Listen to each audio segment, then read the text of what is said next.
Hey, it's me, Jimmy D, and welcome to this week's Batwoman finale Season 1 review. And I have to say that, first of all, at the beginning of the episode, I was a little nervous because I know these were not the true finales due to production being shut down and all. But after a little bit, this felt like a true finale. Things wrapped up nicely. There was tension building for next season. The whole kryptonite thing, I was worried about it last episode, last week, but they really kind of pulled through with it a little bit.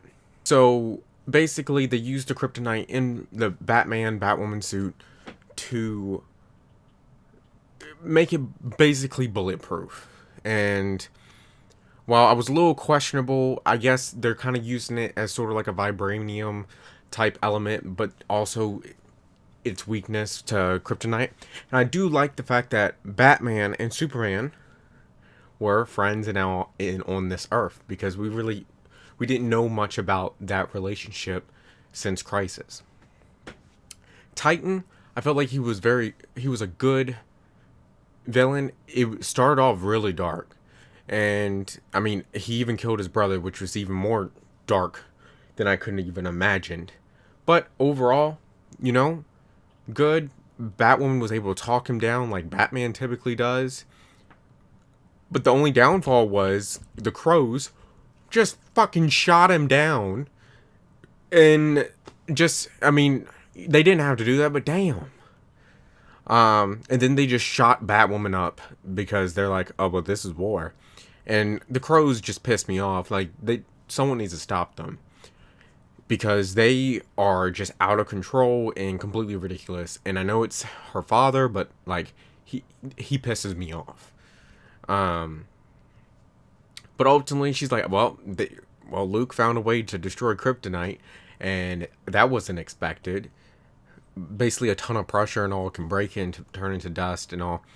I felt like Supergirl dealt with that way back when kryptonite was released into the atmosphere.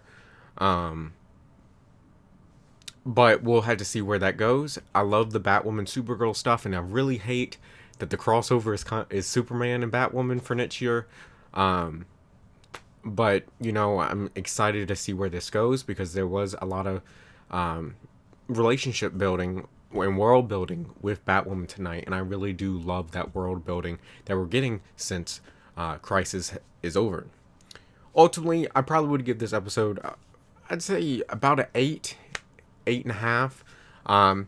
Overall, really good. It wrapped up the season. The mouse dying. Thank God. Mouse had gotten annoying, and I know Alice is annoying too sometimes, but Mouse had gotten really annoying with complaining about Alice and everything, and I felt like it was dealt with now. It was still kind of pulling at the heartstrings, that whole scene, but overall, really good. Let me know in the comments below what you thought of this episode. I'm really interested to see what you thought. Maybe rate the whole season. And are you going to watch for season 2? Stay tuned for my Supergirl finale review. That will be up shortly. And like always, I will see you in the next one. Later.